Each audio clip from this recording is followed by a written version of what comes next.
Unedited RJ Netra ಜೊತೆ. Stars express ನಲ್ಲಿ ಇವತ್ತು ನೇತ್ರಾ ಜೊತೆಗೆ ನಮ್ಮ ಕನ್ನಡ ಸಿನಿಮಾ ಇಂಡಸ್ಟ್ರಿಯ ಒಂದು ವೆರಿ ಟ್ಯಾಲೆಂಟೆಡ್ ಆಕ್ಟರ್.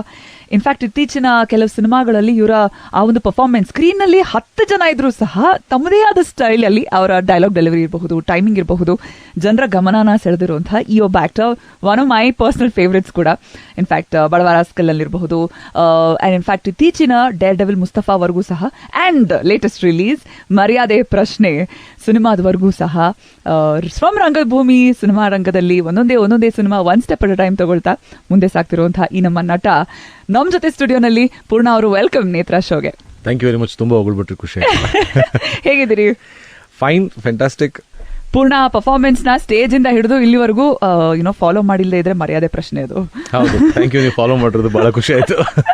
ನಾನು ನಿಮ್ ಸಿನಿಮಾ ನೋಡಿದ್ದೀನಿ, ಬಹಳ ಚೆನ್ನಾಗಿ ಮಾಡಿದ್ರಿ. ಅಯ್ಯೋ, ಯಾವ್ದು ನೋಡಿದ್ರಿ? ಆಕ್ಟ್ 1978. ಓಕೆ, ಬಟ್ ನಿಮ್ ತರದ ಭೂತಗಳಲ್ಲ ನಾವು ಸ್ಟೇಜ್ ಮೇಲೆ. ನೀವು ಇಲ್ಲಿ, ನಾವು ಅಲ್ಲಿ. ಸೊ ಕಂಟಿನ್ಯೂಸ್ ಆಗಿ ಒಂದೊಂದೇ ಸಿನಿಮಾಗಳು ಅಂಡ್ ಪರ್ಫಾರ್ಮೆನ್ಸ್ ಓರಿಯೆಂಟೆಡ್ ಪಾತ್ರಗಳು.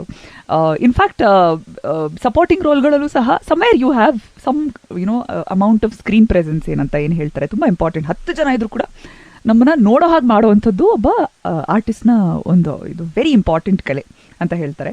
ಅದು ತುಂಬ ಚೆನ್ನಾಗಿ ಐ ಥಿಂಕ್ ಮಾಸ್ಟರ್ ಮಾಡಿದರೆ ಎಲ್ಲ ಸಿನಿಮಾದಲ್ಲೂ ಸಂಹಾವ್ ನಿಮ್ಮ ಮೇಲೆ ಕಣ್ಣು ಹೋಗುತ್ತೆ ನಿಮ್ಮ ಪರ್ಫಾರ್ಮೆನ್ಸ್. ಓ ವಾವ್, ಇದೊಂದು ಈ ಸೀಕ್ವೆನ್ಸ್ ಸಕ್ಕತ್ತಾಗಿತ್ತಲ್ಲ, ಇವ್ರು ಡೈಲಾಗ್ ಡೆಲಿವರಿ ಆಗಿರ್ಬೋದು, ಕೆಲವು ಸಣ್ಣ ಸಣ್ಣ ಮ್ಯಾನರಿಸಮ್ಸ್ ಇರ್ಬೋದು. ಅದು ಎಲ್ಲಿಂದ? ನಾಟಕದಿಂದ ಬರೋದಾ?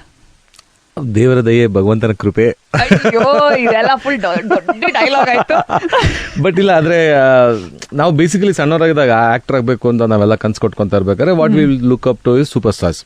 ಸೊ ಅವ್ರನ್ನ ನೋಡ್ತಾ ನೋಡ್ತಾ ನೋಡ್ತಾ ನಾವು ಅದನ್ನ ಮಾತ್ರ ಇಮಿಟೇಟ್ ಮಾಡ್ತಾ ಇರ್ತೀವಿ. ಮನೆ ಹತ್ರ ನಿಂತ್ಕೊಂಡು ಹೇರ್ ಸ್ಟೈಲ್ ಇರ್ಬೋದು, ವಾಕಿಂಗ್ ಸ್ಟೈಲ್ ಇರ್ಬೋದು, ಅವ್ರು ಓಡಾಡೋ ಸ್ಟೈಲ್ ಅಥವಾ ಯಾವ್ದಾರು ಆವಾಜ್ ಹಾಕೋ ಸ್ಟೈಲು ಎಲ್ಲನೂ ಅದನ್ನ practice ಮಾಡ್ತಿರ್ತೀವಲ್ಲ.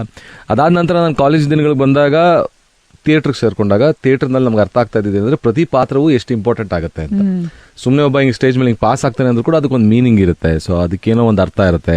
So what you has to do is has to support the whole system. ಅಂದ್ರೆ ಆ ಒಂದು ಕತೆಗೆ ನಾನು ಪೂರಕವಾಗಿರ್ಬೇಕು ಹೊರತು ನಾನು ಏಲಿಯನ್ ಆಗಿ ಮಧ್ಯದಲ್ಲಿ ನಿಂತ್ಕೋಬಾರ್ದು ಅಥವಾ ನಮ್ಗೇನೋ ಸಪ್ರೇಟ್ ಆಗಿ ಸಿಕ್ಕಿದೆ ಅನ್ನೋ ಥರ ಇರಬಾರ್ದು. ಸೊ ಅದ್ರ ಜೊತೆಗೆ ಹಿಂಗೆ ಹೋಗ್ಬೇಕು, ಆ ಫ್ಲೋ ಥರ ಹೋಗ್ಬೇಕಲ್ಲ. ಸೊ ಅದನ್ನ ಥಿಯೇಟರ್ ಕಲ್ಸುತ್ತೆ. ಸೊ ಅದಕ್ಕೆ ಒಂದಷ್ಟು ವರ್ಷ ಮಾಡಿ ಥಿಯೇಟ್ರು ಮತ್ತೆ ನಮ್ಮ ಗುರುಗಳು ಹೇಳ್ಕೊಟ್ಟಿದ್ದ ಪಾಠಗಳು ಎಲ್ಲವೂ ತುಂಬಾ ಹೆಲ್ಪ್ ಮಾಡಿದೆ ಅಂತ. ಆಮೇಲೆ ಕ್ರಾಫ್ಟ್ ವರ್ಕ್ನ ತುಂಬಾ ಸೀರಿಯಸ್ ಆಗಿ ತಗೊಂಡು ಕಲಿಯೋದಕ್ಕೆ ಶುರು ಮಾಡಿದಾಗ ಒಂದಷ್ಟು ಬಂದಿರ್ಬೋದು, ಇನ್ನೊಂದಷ್ಟು ಕಲಿಯೋದಿದೆ. ಸೊ ಈಗ ಸದ್ಯಕ್ಕೆ ಏನಾಗ್ತಾ ಇದೆ, I am grateful. Yeah, so ಥಿಯೇಟರ್ನ ಡೇಸ್ ಅವತ್ತಿಂದ ಮುಂಚಿನ ಸ್ಕೂಲಲ್ಲಿ ಇರ್ತಾ ಆಕ್ಟರೇ ಆಗಬೇಕು, ಇದೇ ಮಾಡಬೇಕು ಅನ್ನೋ ಆಸೆ ಇತ್ತು ಅವಾಗಿಂದ? ಖಂಡಿತವಲ್ಲ. ಲೈಕ್ ನನಗೆ ಯಾವಾಗ ನಾನು ಇಮ್ಯಾಜಿನ್ ಮಾಡ್ಕೊಂಡಾಗ ಫ್ಯೂಚರ್ನಲ್ಲಿ ನಾನು ಏನಾಗ್ತೀನಿ ಅಂತ ಯೋಚಿಸಿದ್ರೆ ನಾನು ನಡ್ಕೊಂಡು ಹೋಗ್ತಾ 4 ಜನ ಚಪ್ಪಾಳೆ ಹೊಡಿತಾ ಇದಾರೆ ಅನ್ನೋ ಫೀಲಿಂಗ್ ಅಲ್ಲಿ ಇರ್ತಾ ಇದ್ದಾರೆ. Because I always wanted to be an actor. ಸಣ್ಣ ವಯಸ್ಸಿಂದನೂ ನಾನು ರಾತ್ರಿ ಒಬ್ಬನೇ ಕುತ್ಕೊಂಡು ಡಿ ನಲ್ಲಿ ಬರ್ತಾ ಇದ್ದೆ ಸಿನಿಮಾಗಳನ್ನ, ರಾತ್ರಿ ಎಲ್ಲ ನಾನು ಒಬ್ಬನೇ ನೋಡ್ತಾ ಇದ್ದೆ. ಏನಕ್ಕೆ ಅಂತಾನೆ ಅರ್ಥ ಇವಾಗ ನೆನಪಿಸ್ಕೊಂಡ್ರೆ ಆ ಚಿಕ್ಕ ಹುಡುಗ ಏನಕ್ಕೆ ಅದನ್ನ ಮಾಡ್ತಾ ಇದ್ದ ಅಂತ ಯೋಚಿಸ್ತೀವಿ. ಬಟ್ ದೆನ್ ಮೇ ಬಿ ಈ ಜರ್ನಿಗೆ ಅದೆಲ್ಲವೂ ಪುಷ್ ಮಾಡ್ಕೊಂಡು ಬಂದಿದೆ ಅನ್ಸುತ್ತೆ. ನನ್ಗೆ ಆಕ್ಟರ್ ಬಿಟ್ಟು ಬೇರೆ ಯಾವುದೇ ಪ್ರೊಫೆಷನ್ ಗೊತ್ತಿರ್ಲಿಲ್ಲ, ಅದು ಯೋಚಿಸಿರ್ಲಿಲ್ಲ ನಾನು. ಮನೆಯಲ್ಲೆಲ್ಲ ಏನು ಹೇಳ್ತಿದ್ರು? ಈ ಯಾವ ತರದ ಫ್ಯಾಮಿಲಿ? ಬೇಸಿಕ್ಲಿ ಮಧ್ಯಮ ವರ್ಗ, ಪ್ರಾಪರ್ ಮಧ್ಯಮ ವರ್ಗ. ನಮ್ಮ ತಾಯಿನೇ ನಮ್ಮನ್ನು ನೋಡ್ಕೊಂಡಿದ್ದು. ಸೊ ಅವ್ರಿಗೇನು ಐಡಿಯಾ ಇರಲಿಲ್ಲ ಏನಾಗ್ತಾನೆ ಅಂತ. ನಾನು MBA ಮಾಡ್ತೀನಿ, ಇದು ಮಾಡ್ತೀನಿ ಅಂತ ಓಡಾಡ್ತಾ ಇದ್ದೆ. ಸೀಟ್ ಕೂಡ ಸಿಕ್ಕಿತ್ತು.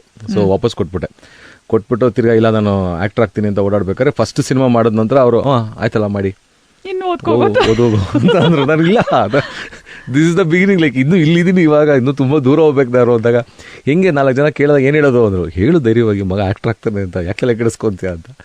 ಅಲ್ಲಿಂದ ಇಲ್ಲಿವರೆಗೂ 15 ವರ್ಷದ ಜರ್ನಿಲಿ ಲೈಕ್ ಅವ್ರಿಗೂ ಪಾಪ ತುಂಬಾ ಸ್ಟ್ರೆಸ್ ಆಗಿರುತ್ತೆ. ಲೈಕ್ ತುಂಬಾ ಅನ್ಸರ್ಟನ್ ಕರಿಯರ್ ಪಾತ್ ಚೂಸ್ ಮಾಡಿದಾಗ ಮನೇಲಿರೋರು ಭಯ ಆಗುತ್ತಲ್ಲ. ಸೊ ಆ ಭಯ ಅವ್ರಿಗೆ ಇದ್ದಿದ್ದೆ ಪಾಪ. ಬಟ್ ದೆನ್ ನಾವು I think she is happy. ಬೇಡ ಅಂತಂದ್ರ ಯಾವಾಗ್ಲಾರು ತುಂಬಾ ಸತಿ ಅಂದಿದ್ದಾರೆ. ತುಂಬಾ ಅಂದ್ರೆ ಕರೋನಾಗಿಂತ ಮುಂಚೆ, ಬೇಸಿಕಲಿ ಬಡವರಸ್ಕಲ್ಗಿಂತ ಮುಂಚೆ ಅವ್ರು ನನ್ನ ಸಿನಿಮಾನ ಅವ್ರಿಗೆ ಫಸ್ಟ್ ಟೈಮ್ ನಾನು ತೋರಿಸಿದ್ ಬಡವರಸ್ಕಲ್ಲಿಂದ. ಅಲ್ಲಿ ತನಕನೂ ಅವ್ರಿಗೆ ಗೊತ್ತಿರಲಿಲ್ಲ ನಾನು ಏನು ಟ್ರೈ ಮಾಡ್ತಾ ಇದೀನಿ ಅಂತಲ್ಲ. ಅಲ್ಲೆಲ್ಲೋ ಟಿವಿಲಿ ಬರ್ತದೆ, ಇಲ್ಲೆಲ್ಲೋ ಬರುತ್ತೆ ಅಂತ ಅಂದ್ರೆ ನನಗೂ ಕಾನ್ಫಿಡೆಂಟ್ ಆಗಿ ಅವ್ರಿಗೆ ಕರೆದು ತೋರಿಸುವಂತ ಪಾತ್ರಗಳು ನನಗೂ ಯಾವುದು ಸಿಕ್ಕಿರಲಿಲ್ಲ. ಅಂದ್ರೆ ಒಂದು ಸ್ಟ್ರೆಚ್ ಅಲ್ಲಿ ಒಂದು ಸ್ಕ್ರೀನ್ ಸ್ಪೇಸ್ ಅಂತ ಸಿಗ್ಬೇಕಲ್ಲ ನಮ್ಗೂ. ಸೊ ಅಲ್ಲಿವರೆಗೂ ತುಂಬಾ ಸಣ್ಣ ಪಾತ್ರಗಳಲ್ಲೇ ಕಾಣಿಸ್ಕೊಂತ ಇದ್ನಲ್ಲ. ಸೊ ಆಮೇಲೆ ಬಡವರಸ್ಕಲ್ ಕರೆದೆ. ಅವ್ರು ನೋಡಿ ಅವ್ರಿಗೆ ಕಾನ್ಫಿಡೆನ್ಸ್ ಬಂತು, ಓಕೆ ನನ್ನ ಮಗನ ಕೈಲಿ ಆಗುತ್ತೆ ಇದು ಮಾಡೋದಕ್ಕೆ, ಸೊ ಈ ಕ್ಯಾನ್ ಕಂಟಿನ್ಯೂ ಅಂತ. ಅದಾದ್ಮೇಲೆ ತುಂಬಾ ಲೇಟ್ ಕೂಡ ಆಗೋಗಿತ್ತು.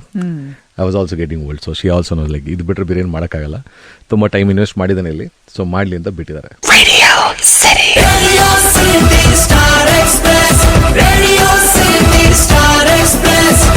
Unedited. RJ ನೇತ್ರ ಜೊತೆ.